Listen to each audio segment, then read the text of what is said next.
सुबह से ही घर में मिलने वालों का तांता लगा था। फ़ोन की घंटी लगातार बज रही थी। लैंडलाइन नंबर और मोबाइल अटेंड करने के लिए भी एक चपरासी को काम पर लगाया गया था।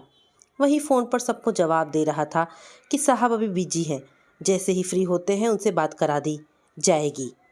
फिर वह सबके नाम व नंबर नोट करते जा रहा था। कोई बहुत ज़िद करता कि बात करनी ही है तो वह साहब की ओर देखता, जो इशारे से मना कर देते। आखिर वे इतने लोगों से घिरे थे कि उनके लिए उनके बीच से आकर बात करना बेहद मुश्किल था। लोग उन्हें इस तरह घेरे बैठे और खड़े थे मानो वे किसी जंग की तैयारी में जुटे हों।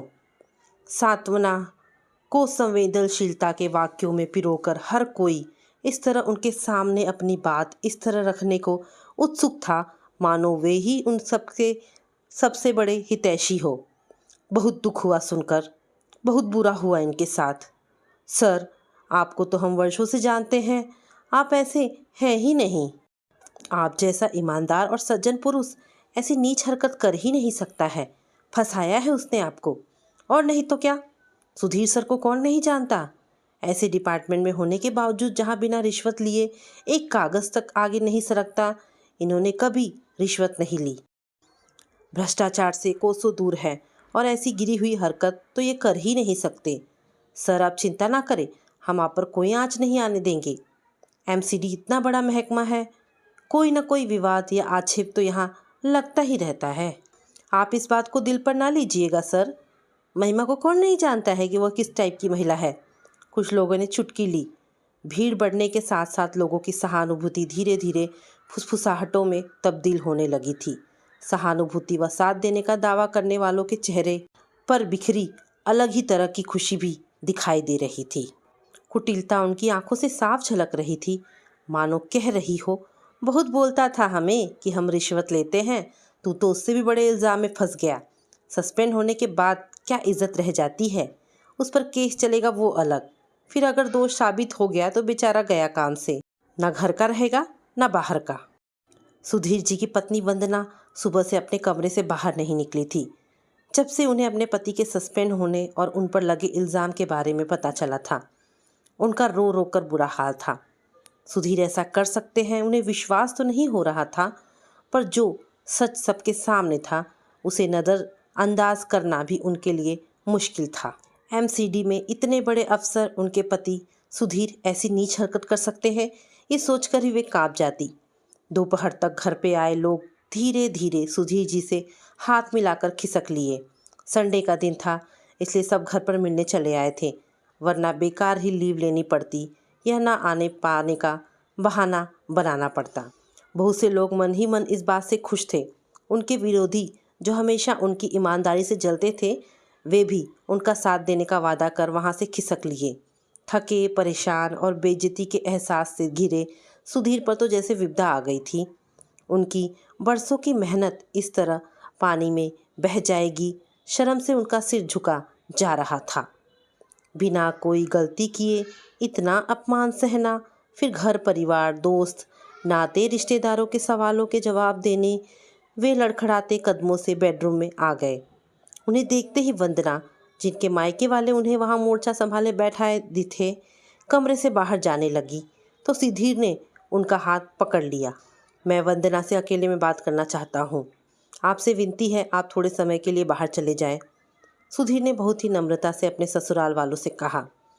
मुझे आपसे कोई बात नहीं करनी है, वंदना ने उनका हाथ झटकते हुए कहा। अब भी कुछ बाकी बचा है कहने सुनने को? मुझे कहीं मुंह दिखाने लायक नहीं छोड़ा। अरे, बच्चों का ही ख्याल कर लेते। 48 साल की उम्र में 2 बच्चों के बाप होकर ऐसी हरकत करते हुए आपको शर्म नहीं आई? वंदना की आंखों से फिर आंसू बहने लगे। देखो, तुम खुद इतनी पढ़ी लिखी हो, जॉब करती हो, फिर भी दांव पेच को समझ नहीं पा रही हो। मुझे फंसाया गया है, औरतों के लिए बड़े कानूनों का फ़ायदा उठा रही है वह औरत किस तरह से आज मर्दों को झूठे आरोप में फंसा रही है, ये बात तुम अच्छी तरह से जानती हो। उनकी बात ना मानो तो इल्ज़ाम लगाने में पीछे नहीं रहती। फिर तुम तो मुझे अच्छी तरह से जानती हो, क्या मैं ऐसा कर सकता हूँ? तुमसे कितना प्यार करता हूँ, ये बताने की क्या अब भी ज़रूरत है? तुम मुझे समझोगी कम से कम, मैं तुमसे तो यह उम्मीद करता था। ये सब होने के बाद क्या और क्यों समझूं मैं? तुम ही बताओ, क्यों करेगी कोई औरत ऐसा? आखिर उसकी बदनामी भी तो होगी, वह भी शादीशुदा है। तुम पर बेवजह इतना बड़ा इल्ज़ाम क्यों लगाएगी? अगर गलत साबित हुई तो उसे नौकरी से हाथ धोना पड़ सकता है या वह सस्पेंड भी हो सकती है। यही नहीं, उसका खुद का घर भी टूट सकता है। मुझे बेवकूफ़ बनाने की कोशिश मत करो। पता नहीं अब क्या होगा, पर तुम्हारे साथ रहने का तो अब सवाल ही नहीं है। मैं बच्चों को लेकर आज ही मायके चली जाऊंगी। मेरे बरसों के विश्वास को तुमने कितनी आसानी से चकनाचूर कर दिया सुधीर। वंदना गुस्से में फुफकारी। बच्चों जैसी बात मत करो। जो गलती मैंने की ही नहीं, उसकी सज़ा मैं नहीं भुगतूंगा। इन्वेस्टिगेशन होगी तो सब सच सामने आ जाएगा। कब से तुम्हें समझाने की कोशिश कर रहा हूँ कि मेरी ऑफिस सहयोगी महिमा बहुत ही कामचोर और बेशर्म किस्म की औरत है, इसलिए उसकी प्रमोशन नहीं होती। मेरे नाम से लोगों से रिश्वत लेती है।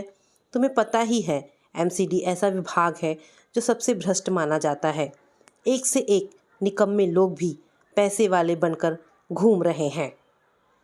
मैंने कभी रिश्वत नहीं ली या किसी के दबाव में आकर किसी की फाइल पास नहीं की, इसलिए मेरे न जाने कितने विरोधी बन गए हैं। बहुत दिनों से महिमा मुझे तरह तरह से परेशान कर रही है। जब मैंने उनसे कहा कि जो काम आपके अंतर्गत आता है उसे पहले बखूबी संभालना सीख ले, फिर प्रमोशन की बात सोचेंगे, तो उन्होंने मुझे धमकी दी कि मुझे देख लेंगी। शुक्रवार की शाम वो मेरे कैबिन में आई और फिर प्रमोशन करने की बात की। जब मैंने मना किया तो उन्होंने अपना ब्लाउज़ फाड़ डाला और चिल्लाने लगी कि मैंने उनके साथ ज़बरदस्ती करने की कोशिश की, मैं उन्हें मोलेस्ट कर रहा हूँ। झूठे आंसू बहाकर उन्होंने लोगों को इकट्ठा कर लिया, तमाशा बना दिया मेरा। हमारा समाज ऐसा ही है कि पुरुष को ही हर गलती का जिम्मेदार माना जाता है। बस सच यही है, तहकीकात होने दो, सबको पता चल जाएगा कि मैं निर्दोष हूँ। सुधीर जी बोलते बोलते काँप रहे थे। ऐसे वक्त में जब उन्हें अपनी पत्नी व परिवार की सबसे ज़्यादा ज़रूरत थी, वे ही उन्हें गलत समझ रहे थे। इससे ज़्यादा परेशान व हताश करने वाली बात और क्या हो सकती थी? विश्वास की जड़ें अगर तेज हवाओं का सामना न कर पाए और उखड़ जाए तो रिश्ते कितने खोखले लगने लगते हैं। कहाँ कमी रह गई उनसे? वंदना और बच्चों के लिए हमेशा समर्पित रहे वे तो। क्यों कहानी बना रहे हो? इतने बड़े ऑफिसर होकर एक औरत को ही बदनाम करने लगे। तुम्हें बदनाम करके उसे क्या मिलेगा? उसकी भी जग हंसाई होगी। मुझे यकीन नहीं होता। इससे पहले क्या उसने ऐसी हरकत किसी के साथ की है? वंदना तो सुधीर की बात सुनने को ही तैयार नहीं थी। बेशक ना की हो, पर उनके चाल चलन पर हर कोई उंगली उठाता है। कपड़े देखे हैं कैसे पहनती है? उसका पल्लू हमेशा सरकता रहता है। लगता है जैसे मर्दों को लुभाने में लगी हुई है। हद करते हो सुधीर, ऐसी सोच रखते हो एक औरत के बारे में? छी! वंदना आगे कुछ कहती, तभी कमरे में सुधीर के ससुराल वाले आ गए। क्या सोच रही है वंदना? अब भी इस आदमी के साथ रहना चाहती है? हर तरफ थू थू हो रही है। बच्चों पर इस बात का कितना बुरा असर पड़ेगा। स्कूल कॉलेज जाएंगे तो दूसरे बच्चे कितना मजाक उड़ाएंगे। चल हमारे साथ चल, वंदना के भाई अमर ने गुस्से से कहा। और क्या, तू चिंता मत कर, हम तेरे साथ हैं। फिर तो खुद कमाती है। वंदना की माँ ललिता देवी ने अपने दामाद की ओर घृणित नज़रों से देखते हुए कहा, मानो उनका जुर्म जैसे साबित ही हो गया हो। आज तक जो ससुराल वाले उनका गुणगान करते नहीं थकते थे, वही आज उनका अपमान कर रहे थे। कौन कहता है औरत अबला है? समाज उसी का साथ देता है। उन्हें पुरुष की विडंबना पर अफसोस हुआ। बिना अपराधी हुए भी पुरुष को कटघरे में खड़े होने को मजबूर होना पड़ता है। पापा जी, आप ही समझाइए ना इन्हें। सुधीर जी ने बड़ी आशा भरी नज़रों से अपने ससुर को देखते हुए कहा। वे जानते थे कि वे बहुत ही सुलझे हुए इंसान हैं और जल्दबाजी में कोई फैसला नहीं लेते हैं। हाँ बेटा, सुधीर की बात को समझो तो, इतने बरसों का साथ है, ऐसे अविश्वास करने से ज़िंदगी नहीं चलती। तुम्हें अपने पति पर विश्वास होना चाहिए। अपनी बेटी का साथ देने के बजाय आप इस आदमी का साथ दे रहे हैं जो दूसरी औरत के साथ बदतमीज़ी करता है, उनकी इज्जत पर हाथ डालता है। पता नहीं और क्या क्या करता हो, और हमारी बेटी को ना जाने कब से धोखा दे रहा हो। सादगी की आड़ में ना जाने कितनी औरतों से संबंध बना चुका हो। अपनी सास ललिता देवी की बात सुनकर सुधीर हैरान रह गए। मुझे आपसे ऐसी उम्मीद नहीं थी माँ। मुसीबत के वक्त अपने ही साथ देते हैं, और जब वंदना मुझ पर विश्वास ही नहीं करना चाहती तो मैं क्या कह सकता हूँ। इतने लंबे वैवाहिक जीवन में भी अगर पति पत्नी के बीच विश्वास की दीवारें पुख्ता ना हो तो फिर साथ रहना ही बेमानी है। अब मैं तुम्हें नहीं रोकूंगा, तुम मेरी तरफ से आज़ाद हो, पर यह घर हमेशा से तुम्हारा था और तुम्हारा ही रहेगा। सुधीर की बात सुनकर पल भर को वंदना को लगा कि शायद वही गलत है। सच में सुधीर जैसे प्यारे पति और स्नेहमयी पिता में किसी दूसरे की बात सुनकर दोष देखना क्या उचित होगा। 20 साल की शादीशुदा जिंदगी में कभी सुधीर ने उसका दिल नहीं दुखाया था, कभी भी किसी बात की कमी नहीं होने दी थी, तो फिर क्यों आज उसका विश्वास डगमगा रहा है। वह कुछ कहना ही चाहती थी कि माँ ने उनका हाथ पकड़ा और घसीटते हुए बाहर ले गई। बच्चे हैरान और सहमे से खड़े सबकी बातें सुन रहे थे। माँ, पापा की बात तो सुनो। उनकी 19 वर्ष की बेटी रोशनी की बात पूरी होने से पहले ही काट दी गई। तू इन सब बातों से दूर रह, अभी बच्ची है। नानी की फटकार सुनकर वह चुप हो गई। माँ का पापा पर विश्वास न करना उसे अखर रहा था। उसने अपने भाई को देखा जो बुरी तरह से घबराया हुआ था। रोशनी ने उसे सीने से लगा लिया और फिर दूसरे कमरे में ले गई। बड़े भी कितने अजीब होते हैं, अपनों से ज़्यादा परायों की बात पर विश्वास करते हैं। हो सकता है, नहीं, उसे पक्का यकीन है कि उसके पापा को फंसाया गया है। वंदना और बच्चों के जाने के बाद सुधीर को घर काटने लगा था। तहकीकात के दौरान महिमा बिना झिझके कहती कि सुधीर ने पहले भी उनके साथ ज़बरदस्ती करने की कोशिश की थी, यहाँ तक कि उनके सामने शारीरिक संबंध बनाने का प्रस्ताव भी रखा था। बहसों, दलीलों और सुधीर की ईमानदारी भी इसलिए उन्हें सच्चा साबित नहीं कर पा रही थी क्योंकि कानून औरत का साथ देता है, खासकर तब जब बात उसके साथ छेड़छाड़ करने की हो। सुधीर टूट रहे थे, परिवार का भी साथ नहीं था, दोस्तों और रिश्तेदारों ने भी किनारा कर लिया था। उस दिन शाम को सुधीर अकेले निराश से घर के अंधेरे में गुम से बैठे थे। रोशनी उनकी आंखों को अब चुभने लगी थी, इसलिए अंधेरे में ही बैठे रहते। खाली घर उन्हें डराने लगता था। प्यास सी महसूस हुई उन्हें, पर उठने का मन नहीं किया। आदतन वे वंदना को आवाज़ लगाने ही लगे थे कि रुक गए। फिर अचानक अपने सामने वंदना को खड़े देख चौंक गए। लाइट जलाते हुए वे बोली, मुझे माफ़ कर दीजिए सुधीर, आप पर विश्वास न करके मैंने खुद को धोखा दिया है, पर अब मुझे सच पता चल चुका है। और फिर सुधीर से लिपट गई। ग्लानि उनके चेहरे से साफ झलक रही थी। जिस पति पर वे आज तक अभिमान करती आई थी, उस पर शक करने का दुख उनकी आंखों से बह रहा था। पर अभी तो तहकीकात पूरी भी नहीं हुई है। फिर सुधीर हैरान थे, पर वंदना को देख उन्हें लगा था मानो आसमान पर बादलों का जो झुंड इतने दिनों से मंडरा रहा था और हर ओर कालिमा बिखेर रहा था, वह यकायक हट गया। रोशनी अब उनकी आंखों को चुभ नहीं रही थी। महिमा के पति मुझसे मिलने आए थे। उन्होंने ही मुझे बताया कि महिमा के खिलाफ वह सार्वजनिक रूप से या इन्वेस्टिगेशन अफसर को तो बयान नहीं दे सकते क्योंकि इससे उनका घर टूट जाएगा, और चूंकि वे बीमार रहते हैं इसलिए पूरी तरह से पत्नी पर ही निर्भर हैं। लेकिन वे माफ़ी मांग रहे थे कि उनकी पत्नी की वजह से हमें एक दूसरे से अलग होना पड़ा और आपको इतनी बदनामी सहनी पड़ी। वह बोले कि महिमा बहुत महत्वाकांक्षी है और जानती है कि मैं लाचार हूँ, इसलिए वह किसी भी हद तक जा सकती है। उसे पैसे की भूख है। वह बिना मेहनत के तरक्की की सीढ़ियाँ चढ़ना चाहती है। वह सुधीर जी से इसी बात से नाराज़ थी कि वे उसकी प्रमोशन नहीं करते और साथ ही उसके रिश्वत लेने के खिलाफ रहते थे।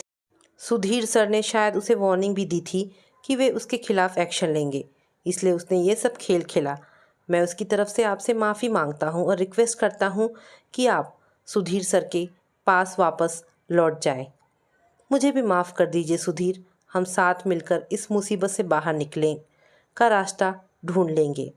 मैं यकीन दिलाती हूँ कि अब कभी अपने बीच की विश्वास की जड़ों को उखड़ने नहीं दूंगी। तो दोस्तों, ये छोटी सी कहानी यहाँ पर समाप्त होती है। दोस्तों, हमारी आज की दूसरी कहानी है अधिकार। रोशनी जैसी बहू पाकर सुशीला जी निहाल हो गई थी।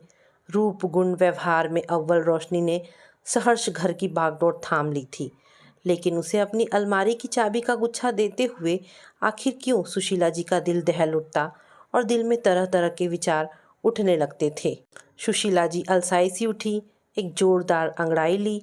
हालांकि उठने में काफ़ी देर हो गई थी, जबकि वे भरपूर नींद सोई थी। बेटे की शादी हुए 2 ही दिन हुए थे। महीनों से वे तैयारी में लगी थी और अभी भी घर अस्त व्यस्त सा ही था। सोचा उठकर चाय बना ले।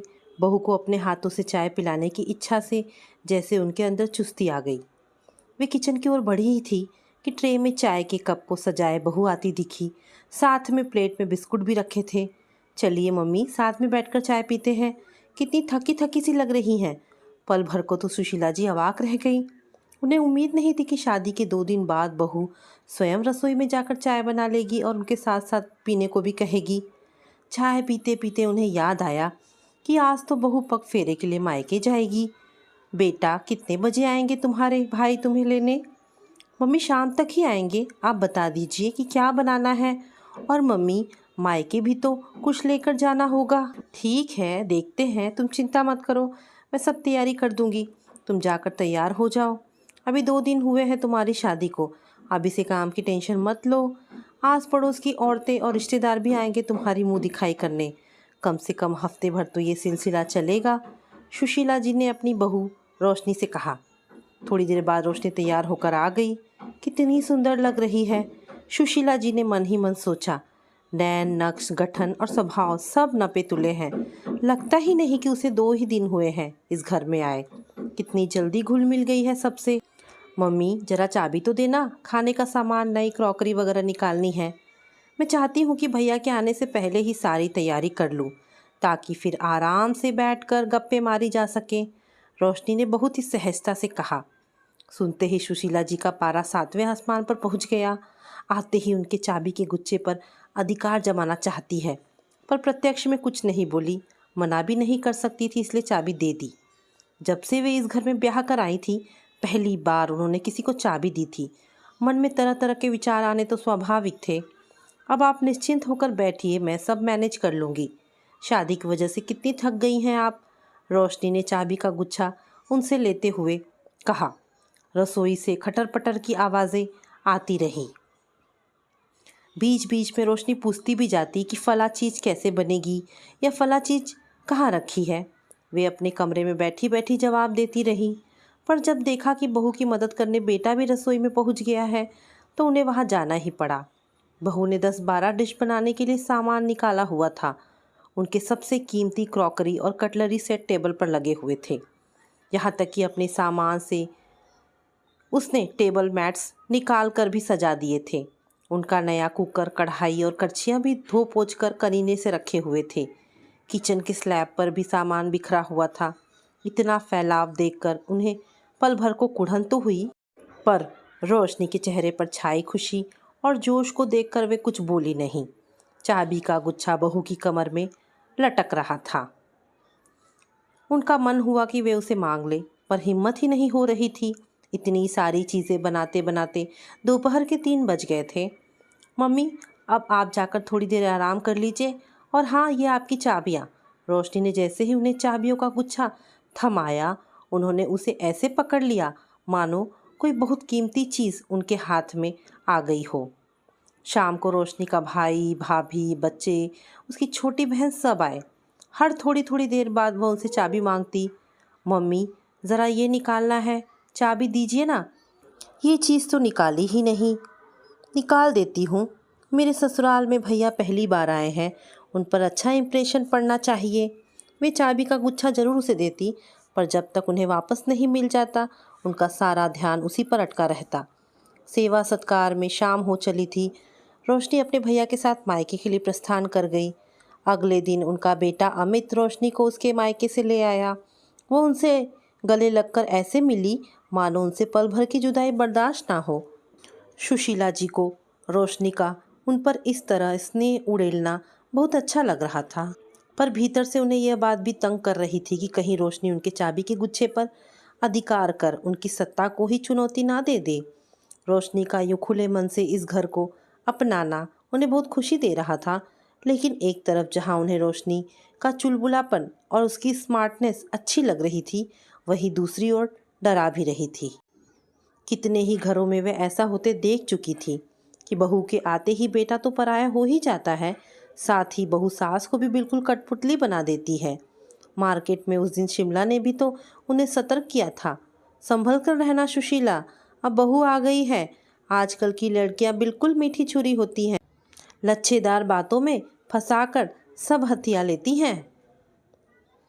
तुम तो वैसे ही इतनी सीधी हो, कहीं ऐसा ना हो कि तुम्हें वह घर से ही बाहर कर दे।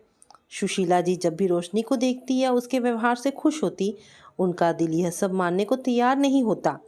रोशनी उनका बहुत ध्यान रखती और उचित मान सम्मान देती थी। मम्मी, आज शाम को घूमने चलेंगे, सुबह ही रोशनी ने उन्हें बता दिया था। उन्हें लगा कि कहीं पिक्चर वगैरह या डिनर का प्रोग्राम होगा, इसलिए प्रिंटेड सिल्क की साड़ी पहन वे तैयार हो गई। अरे मम्मी, ये साड़ी नहीं चलेगी, हम लोग क्लब जा रहे हैं। चलिए मैं देखती हूँ कौन सी साड़ी ठीक रहेगी। लेकिन मैं क्लब में जाकर क्या करूँगी, तुम लोग चले जाओ, सुशीला जी बोली। ऐसे कैसे नहीं चलेंगी मम्मी, एक बार चलकर तो देखिए, आप खूब एंजॉय करेंगी। हाँ हाँ मम्मी, आप और पापा दोनों चलिए ना। रोशनी इतने प्यार से कह रही है तो मान लीजिए ना। अमित ने भी जब कहा तो ना करने का सवाल ही नहीं उठता था। देखिए, नेट वाली साड़ी ठीक रहेगी, लेकिन इसके ब्लाउज़ की फिटिंग तो सही नहीं लग रही है। ज़रा स्टोर की चाबी तो दीजिए, मैं सिलाई मशीन निकाल कर इसे ठीक कर देती हूँ। रोशनी ने फटाफट ब्लाउज़ ठीक कर दिया। सचमुच फिटिंग एकदम बढ़िया हो गई थी। सुशीला जी को बहुत अच्छा लगा, पर उसने चाबी वापस नहीं की, ये बात उन्हें खटक गई। क्लब में जाने का सुशीला जी का हालांकि ये पहला अनुभव था, पर उन्होंने एंजॉय बहुत किया।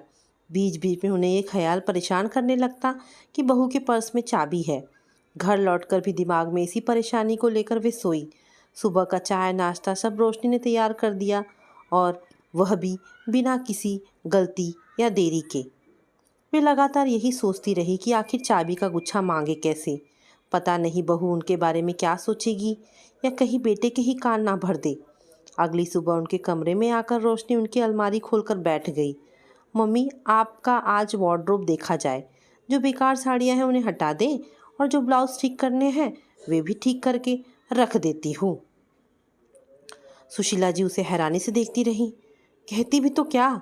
कुछ देर खटर पटर करने के बाद वह बोली, मम्मी बहुत थक गई हूँ, जरा चाय पिला दो।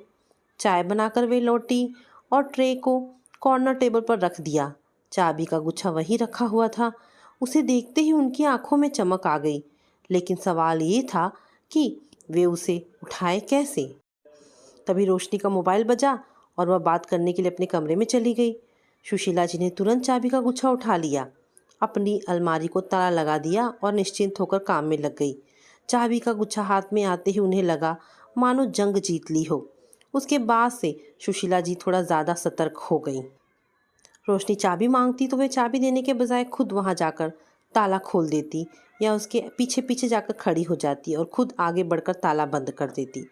रोशनी के प्यार और अपनेपन को देख सुशीला जी का मन ये तो मानने को तैयार नहीं था कि वह उनका दिल दुखाने या अपमान करने का इरादा रखती है। इसके बावजूद जब जब वह उनसे चाबी का गुच्छा मांगती, उनके अंदर एक अजीब सी बेचैनी शुरू हो जाती।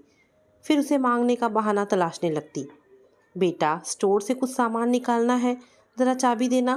रोशनी झट से कहती, मम्मी आप क्यों तकलीफ़ करती हैं, बताइए क्या निकालना है, मैं निकाल देती हूँ। वह इतने भोलेपन से कहती कि सुशीला जी कुछ कह ही नहीं पाती। एक दिन सुशीला जी को कुछ काम से बाहर जाना पड़ा, और जल्दी जल्दी में वे चाबी का गुच्छा अलमारी में ही लगा छोड़ आई।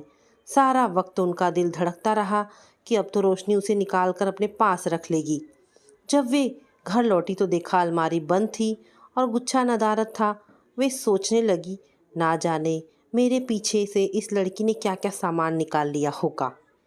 वैसे भी तो जब तब उनकी ज्वेलरी निकाल कर वह पहन लेती थी। मम्मी, शाम को क्या खाना बनेगा? मैं और अमित तो आज डिनर पर जा रहे हैं, आपका और पापा जी का ही खाना बनेगा। रोशनी मुस्कुराती हुई इनके सामने खड़ी थी। रोटी सब्जी ही बनेगी, तुम परेशान मत हो, मैं बना लूँगी, सुशीला जी ने कहा। पर उनकी आंखें चाबी के गुच्छे को ढूंढ रही थी। उसकी कमर पर तो नहीं लटका हुआ था, फिर कहाँ है? आखिरकार रख ही लिया ना इसने। उनके मन में विचारों का तांता चल रहा था। पति आलोक ने पानी मांगा तो वे रसोई में आई। देखा स्लैब पर चाबी का गुच्छा पड़ा हुआ है। जैसे ही उन्होंने अलमारी खोली तो उसे देखकर वे दंग रह गई। अलमारी पूरी तरह से व्यवस्थित थी। 5-6 मॉडर्न ड्रेस, 4 लेटेस्ट डिज़ाइन की साड़ियाँ, वसरोस्की और जरदोजी वर्क के 4 सूट करीने से हैंगर पर टंगे हुए थे। उनके गहने के डब्बे लॉकर में एक लाइन से रखे हुए थे। अलमारी में परफ्यूम और डियो व कॉस्मेटिक की नई रेंज भी रखी हुई थी। सबसे नीचे की दराज खोली तो देखा 2 जोड़ी नई सैंडल रखी हुई थी। ऐसा लग रहा था कि रोशनी ने अपने महीनों की कमाई से ये सारा सामान खरीदा था और उनकी अलमारी की काया पलट की थी। सुशीला जी वहीं बैठकर फूट फूट कर रोने लगी। सब लोग घबराकर उनके पास दौड़ आए। वे रोए जा रही थी पर किसी को बता नहीं सकती थी और रोशनी उनसे ऐसे चिपक गई मानो उससे ही कोई भूल हो गई हो। वो समझ ही नहीं पा रही थी कि अलमारी ठीक करके उसने ऐसी कौन सी भूल हो गई कि मम्मी रोए जा रही है। मैं बता नहीं सकती, मैं बता नहीं सकती, सुशीला जी लगातार यही कह रही थी और उनका चाबी का गुच्छा एक कोने में पड़ा था। वह आत्मग्लानि से डूबे जा रही थी। तो दोस्तों, ये कहानी यहाँ पर समाप्त होती है। आशा करती हूँ आपको दोनों कहानियाँ पसंद आई होंगी। अगर कहानी पसंद आई है तो प्लीज़ इसे लाइक एंड शेयर करें। दोस्तों, ऐसी ढेरों पारिवारिक और शिक्षाप्रद कहानी सुनने के लिए मेरे चैनल को प्लीज़ सब्सक्राइब करें। धन्यवाद दोस्तों।